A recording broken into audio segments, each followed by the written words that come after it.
Je m'appelle Elodie, j'ai 12 ans. J'habite à Québec et aujourd'hui, je vais vous montrer toute la visite de notre école.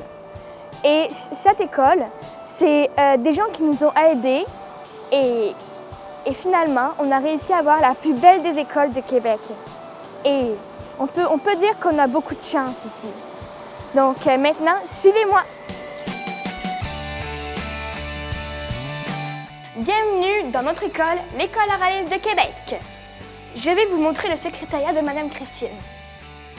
Voici Madame Christine, notre secrétaire. Elle est très gentille parce qu'elle nous fait faire plein de bonnes choses et elle nous donne aussi des piles quand nos appareils ne fonctionnent plus. Bonjour Madame Christine. Bonjour Elodie.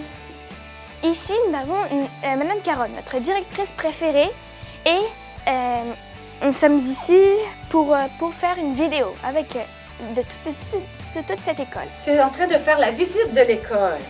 Ah, ben c'est merveilleux. Ben, je vous souhaite bonne visite. Ici, nous sommes dans le bureau de la Fondation Sourdine. Voici Madame Sandra. Bonjour Madame Sandra. Bonjour Elodie, bienvenue dans les bureaux de la Fondation. Merci beaucoup. L'école oraliste, c'est le fruit de la générosité des gens qui nous appuient. Merci d'aider la Fondation Sourdine. Grâce à la Fondation Sourdine, on fait plein d'activités et à la fin du mois, nous allons au camp d'été. Au préscolaire, les activités riches et amusantes ne manquent pas. Les enfants apprennent en jouant et s'inventent des mondes incroyables à partir des livres d'histoire. On peut dire que les petits sont bien préparés à faire le passage au primaire. Les activités au serviette de garde sont vraiment formidables. On apprend plein de choses, on s'amuse avec nos amis, on fait de la musique, de la cuisine, du sport et même le défi Lève-toi et bouge, associé au grand défi Pierre Lavoie. À l'école Oralis, on réalise plein de projets. Je vais donc laisser Madame Amélie vous expliquer un de ces projets. Avec les élèves, on a fait un projet d'adoption d'un lézard. On a fait beaucoup de sciences pour trouver la bonne espèce de lézard. On y est allé avec l'Uromastix, qui est une espèce herbivore. On a fait aussi beaucoup de mathématiques dans ce projet-là. On a calculé les coûts.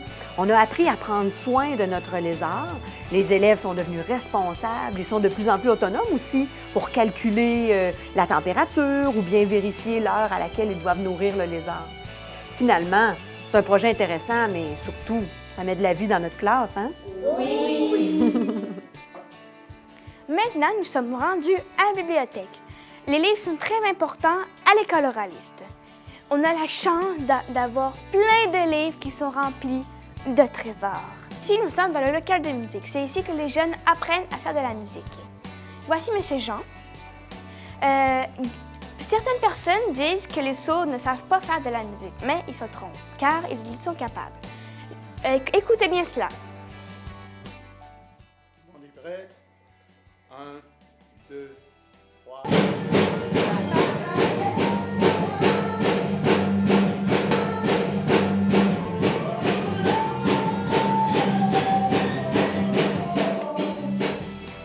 Le théâtre est une activité dont tous les enfants raffolent. Cela nous habitue à prononcer et à écouter les autres, sans parler des costumes. Bon, c'est quoi ton histoire de rouge tes lèvres? Tu veux que je mette ça sur mon dos à ta place? Oui, tu vas voir, ce n'est pas tellement compliqué. Tu es fou ou quoi? Mais non, au moins tu me rends un service pour une fois. L'anglais est une matière très importante pour nos études et pour notre carrière future. Amy, can you talk about the beginning of this book? His job is to send the letter for everybody. Alors, comme vous pouvez le constater, à l'école oraliste, on a la chance de travailler avec des groupes restreints. En anglais, comme dans toutes les autres matières scolaires, nous suivons le programme du ministère de l'Éducation. Madame Baclair et Madame Émilie sont notre directrice pédagogique. Elles sont toujours là pour nous aider. Ici, c'est le cœur de notre école. Le rôle de la direction pédagogique, c'est le développement du projet de l'école, du projet pédagogique de l'école. À la direction pédagogique, nous travaillons avec les enseignants, avec les enfants, avec les parents. Je pense qu'il faut vraiment développer une approche pédagogique très particulière qu'on appelle nous l'approche développementale, où chaque enfant est vraiment accompagné là où il est pris dans le niveau où il est rendu et on l'accompagne. Nous sommes très chanceux d'avoir dans notre école des professionnels de l'IRDPQ qui viennent à chaque semaine travailler avec les jeunes. Et voici Madame Chantal qui est orthophoniste. Bonjour Madame Chantal. Bonjour Mélodie. Il y a aussi un audiologiste, une ergothérapeute et une psychologue. Au secondaire, c'est comme une petite famille. Ils ont leur local d'ado où ils pratiquent des activités de détente. En sciences, c'est du sérieux. Toutes les activités réalisées sont passionnantes et éducatives. Tous les élèves sont équipés d'un portable, ce qui leur donne plus de possibilités dans leurs recherches et dans leurs travaux. À l'école Oralis, ça bouge! Nous sommes des pros du spinning!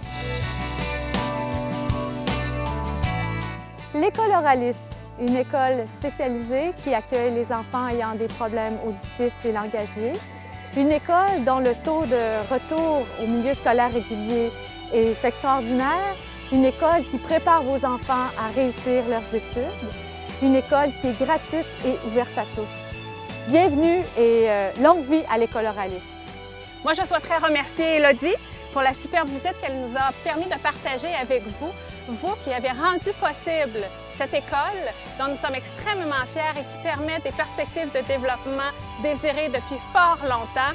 Et soyez assurés que vos dons font parler, mais encore plein de projets sont à réaliser. On a besoin de vous, de votre fidélité et de votre générosité. Merci du fond du cœur.